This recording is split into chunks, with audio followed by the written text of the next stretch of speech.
que leva um candidato à prefeitura de uma grande cidade a levar uma cadeirada ao vivo durante um debate? Bom, esse não é um canal de política, mas o que a gente vai tratar aqui vai muito além da política. Para mim, muitas das estratégias que o Pablo Marçal vem usando durante os seus confrontos diretos ali no debate aos seus adversários parece muito saído de alguns livros como Sun Tzu, A Arte da Guerra, e um outro que é o meu livro de cabeceira, que é esse aqui, ó, 48 Leis do Poder. Inclusive eu indico, né, a leitura aí para todo mundo.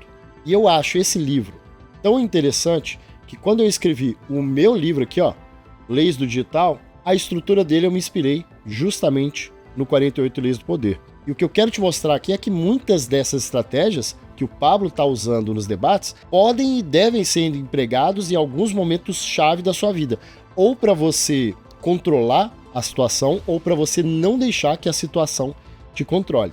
Então, se você quer aprofundar um pouco mais desse contexto, fica no vídeo até o final e aproveita, e se você gostar desse conteúdo, já deixa o seu like aí e confere se você está inscrito no canal. Bom, a essa altura do campeonato, acho que não é novidade para ninguém que o Pablo Marçal tem usado estratégias altamente polêmicas para desestabilizar os seus opositores ali durante os debates. Muitas vezes a gente tem visto essas estratégias funcionando. Por exemplo, durante um debate anterior, ele conseguiu desestabilizar o Boulos, sugerindo que ele era um usuário de drogas ilícitas e, além disso, ainda falou que ia exorcizar ele lá com a carteira de trabalho.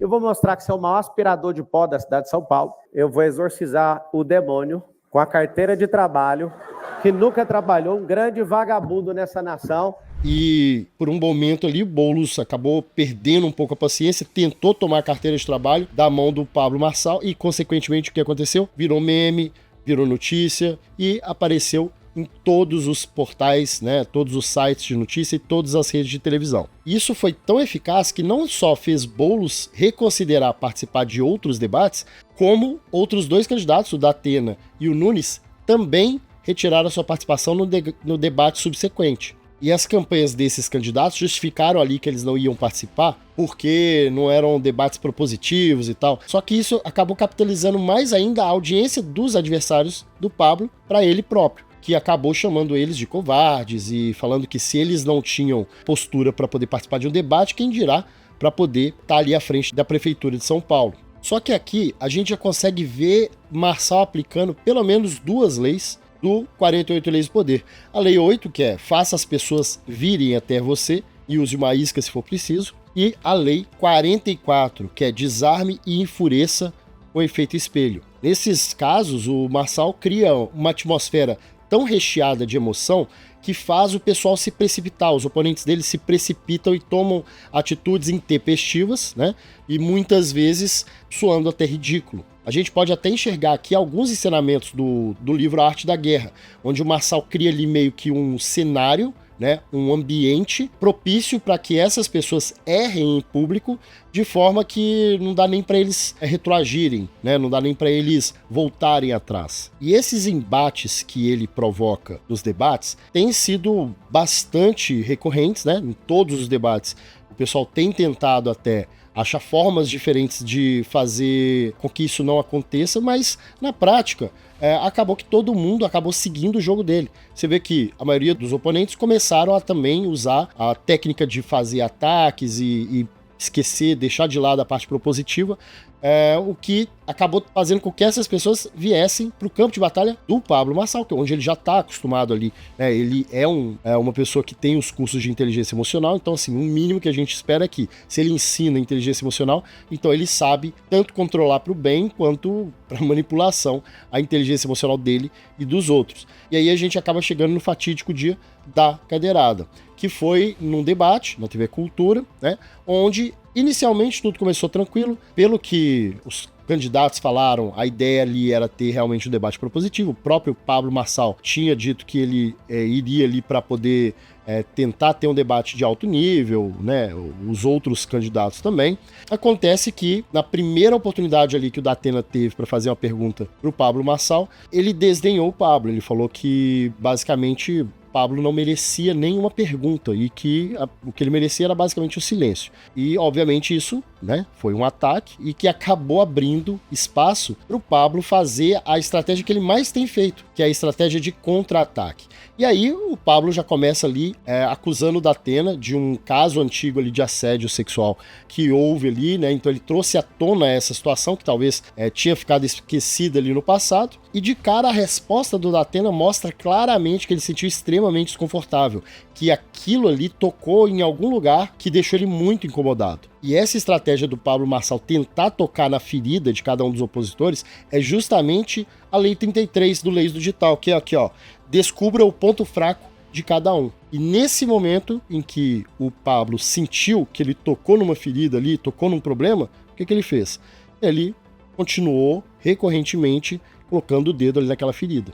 Para piorar, o Datena continuou tocando nesse assunto mesmo quando ele não era mais perguntado sobre isso. E isso demonstrou mais claramente ali para todo mundo que aquele era um assunto extremamente sensível. Obviamente que o Pablo aproveitou para explorar isso daí e continuou tocando nesse assunto de forma combativa, falando sobre outros pontos ali, o que foi subindo a temperatura, deixando ali o Datena cada vez mais descontrolado. Com certeza o Datena não percebeu que ele estava caindo numa armadilha ali, né? Que o Pablo estava montando uma casinha, uma armadilha, em que ele não ia, talvez, conseguir mais sair, né? Então, o que aconteceu? Ele foi envolvendo o Datena nesse assunto, foi chamando o Datena ali de covarde, falando do Datena sobre agressão de mulheres, e chegou ao ponto de ruptura, onde ele falou, olha, da última vez você veio até mim e não teve coragem de fazer nada e basicamente chamou ele de covarde.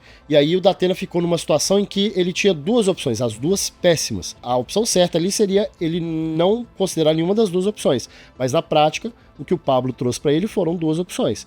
Ou você é fraco, porque você não vem aqui me agredir, foi basicamente isso daí, ou se você vier, você é doido, né? Você basicamente vai ficar desmoralizado na frente de todo mundo. Ele deixou essas duas opções ali. E aí o Datena escolheu a segunda opção. Partiu pra cima do Pablo, pegou uma cadeira, arremessou, né? Bateu no Pablo com a cadeira da Marina. Só que aí, nesse momento, é onde o Pablo Marçal se coloca como uma vítima. De fato, ele ficou posicionado como uma vítima. Porque, por mais que houvesse ali uma provocação, uma agressão verbal e etc., existe uma diferença, né? Um buraco muito grande entre uma provocação verbal e uma agressão física, né?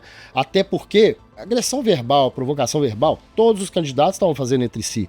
Todo mundo estava fazendo acusações ali um para os outros, Nunes para o Boulos, Boulos para o Nunes, Nunes para o Marçal. Não só ali, né? Em todos esses debates, né? Todo mundo atacou também o Marçal, falando daquele caso dele, caso do banco lá de quando ele tinha 17, 18 anos, que ele foi condenado, né? Ele teve uma condenação, chamam ele de coach, falaram uma série de coisas relacionadas à religião dele, relacionadas aos memes, né? Que ele teve também. Então, ou seja, provocação todo mundo teve. A questão é que o Datena não teve a inteligência emocional de segurar essa provocação. E a partir de quando ele foi pro físico, ele colocou realmente o Pablo Marçal numa situação de vítima. Porque a cena que todo mundo vai lembrar é exatamente aquela cena onde você tem uma pessoa se defendendo enquanto a outra ataca ela com uma cadeira. Ou seja, o Datena usou uma ferramenta para ampliar sua força e agredir uma outra pessoa desarmada. Essa é a cena que vai ficar aí para a posteridade. E a questão é que, a partir de quando o Marçal consegue se colocar ali como uma vítima, uma pessoa injustamente agredida de forma física,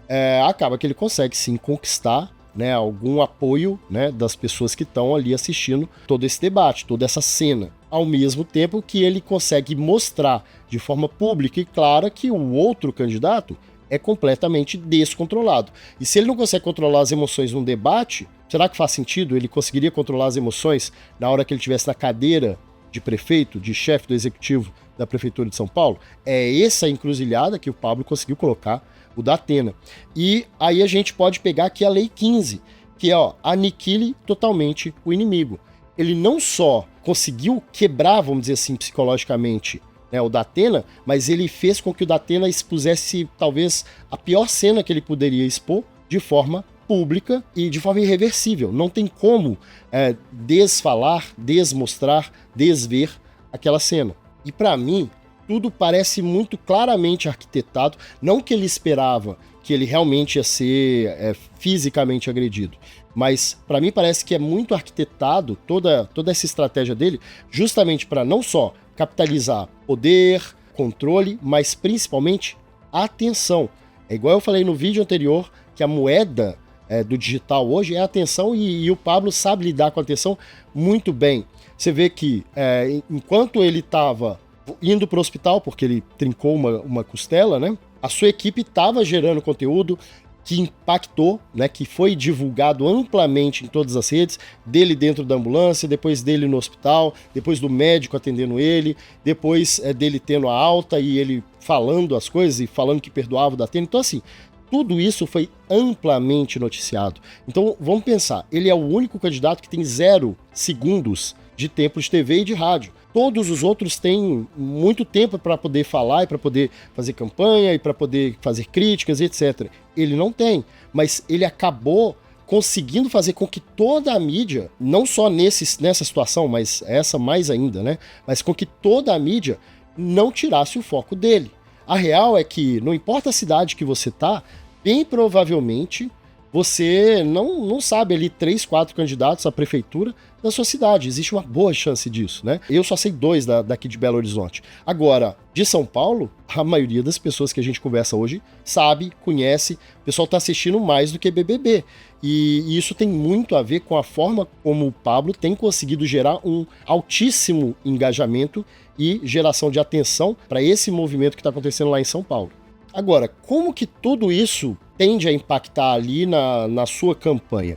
Porque, vamos lá, por um lado, ele se posiciona de uma forma em que ele parece uma pessoa extremamente forte emocionalmente, o que de fato gera pontos ali para as pessoas que entendem que precisa de uma pessoa, né, com boa inteligência emocional para liderar uma cidade, mas por outro lado, com essa agressividade toda, ele tem sim capitalizado muita oposição, tem muita rejeição, né, que vem subindo ali nas últimas pesquisas.